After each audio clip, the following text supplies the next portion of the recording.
Hai hello, salam sejahtera Malaysia. Saudara-saudara, selamat datang ke channel Vels Lifestyle. Kembali lagi dalam satu lagi isu yang panas. Kita digemparkan sejak beberapa hari ini, terutamanya di musim perayaan ini. Kita digemparkan dengan rumah terbuka yang dianjurkan oleh Perdana Menteri Datuk Seri Anwar Ibrahim. Dan pada masa yang sama, tidak tahu kebetulan atau tidak, semua rumah terbuka ini terlibat, di mana semua tuan rumah kepada rumah terbuka ini adalah negeri yang akan menghadapi pilihan raya negeri pada tahun ini yang dijangkakan pada bulan Jun ataupun pada bulan Julai. Jadi sudah pasti ada pemimpin pihak yang menyerang Datuk Seri Anwar Ibrahim yang mengatakan bahwa rumah terbuka tersebut adalah bertujuan politik disebabkan tempat ataupun negeri tersebut adalah negeri yang akan menghadapi PRN.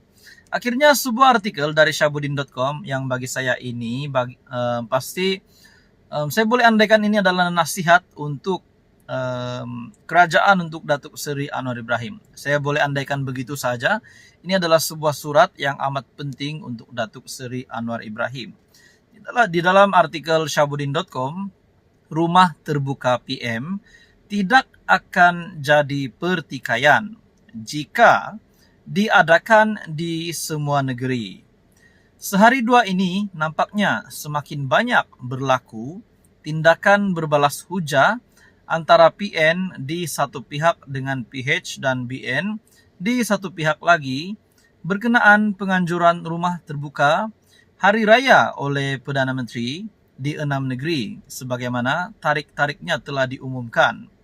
Sementara Perikatan Nasional mengatakan rumah terbuka itu lebih bersifat politik dan merupakan acara kempen menjelang pilihan raya negeri.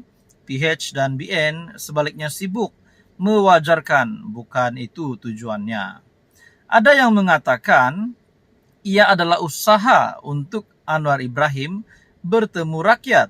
Dikatakan Kedah juga merupakan negeri di dalam Malaysia dan di mana saja Perdana Menteri mahu mengadakan program, ia tidak seharusnya dipertikaikan. Malah Dr. Puat Zarkashi menyatakan pemimpin pembangkang boleh turut sama hadir di semua program tersebut.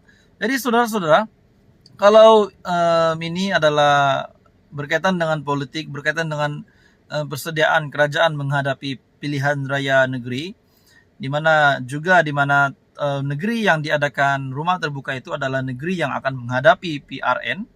Kalau benar, bahkan Dr. Puat Zarkashi menyatakan pemimpin pembangkang boleh turut hadir di semua program tersebut. Jadi dalam artikel ini,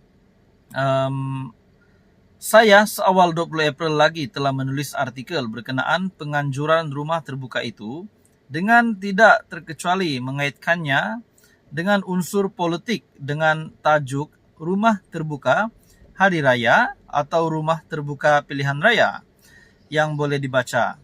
Hakikatnya, siapapun yang waras, matang dan agak terbuka fikiran pasti tidak dapat mengelak daripada mengaitkan program rumah terbuka itu dengan matlamat sambil menyelam sambil minum air. Ini berikutan PRN akan diadakan di 6 negeri terbabit pada Julai akan datang.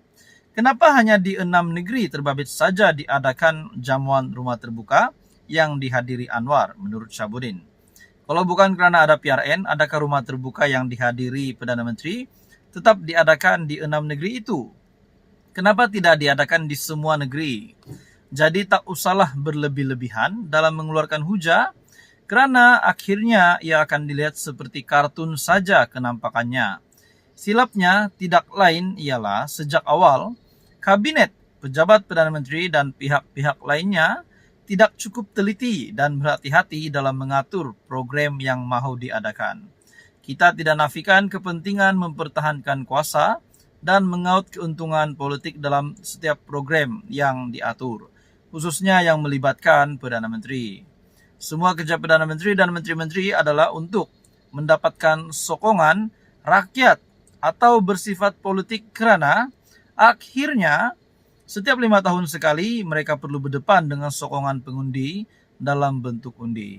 Jadi saudara-saudara, menurut Anda dalam kenyataan dari artikel ini, kalau PH ketika ini menjadi pembangkang dan katalah Perdana Menteri ialah Mahyadin, kiranya beliau juga mengadakan rumah terbuka hanya di 6 negeri yang kebetulan akan berlangsung PRN tidak lama lagi, berani potong jari, pasti berdentam-dentum kecaman daripada pimpinan PH mengenainya.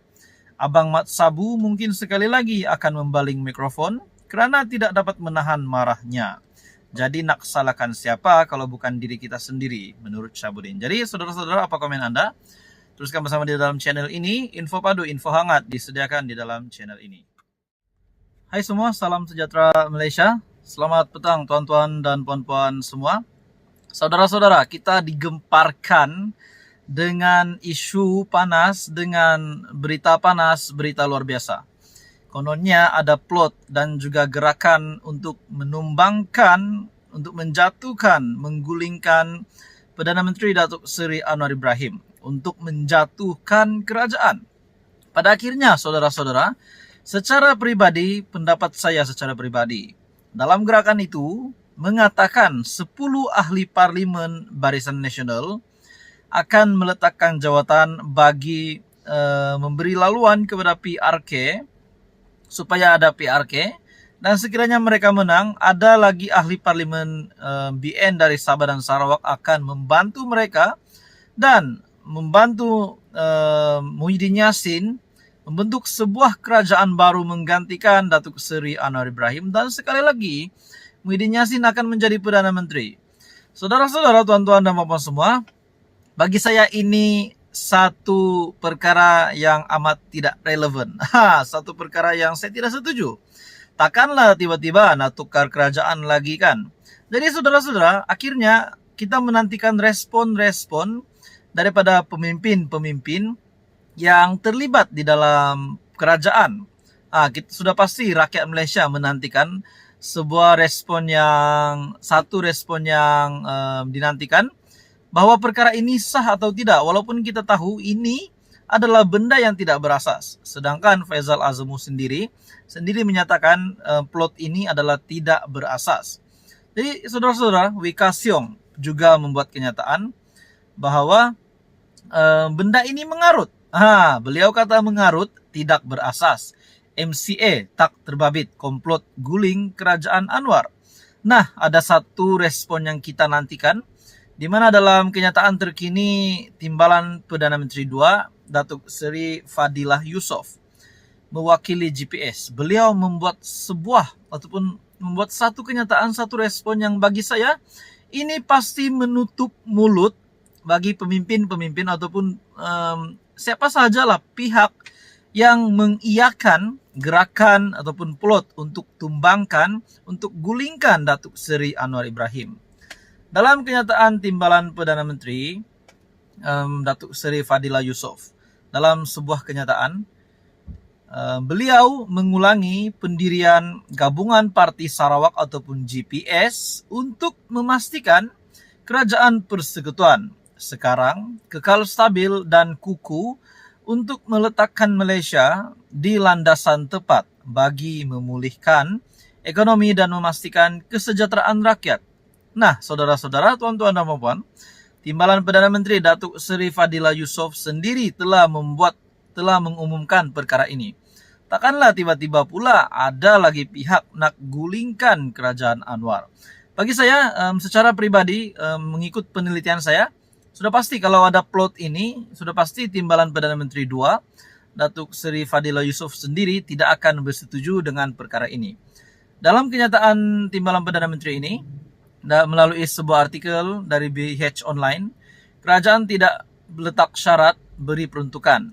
PN kena kemuka tawaran. Nah, jadi dalam artikel ini, itulah yang dinyatakan oleh Timbalan Perdana Menteri, di mana beliau mengulangi pendirian Gabungan Parti Sarawak ataupun GPS untuk memastikan Kerajaan Persekutuan sekarang kekal stabil dan kukuh untuk meletakkan Malaysia di landasan tepat bagi memulihkan ekonomi dan memastikan kesejahteraan rakyat.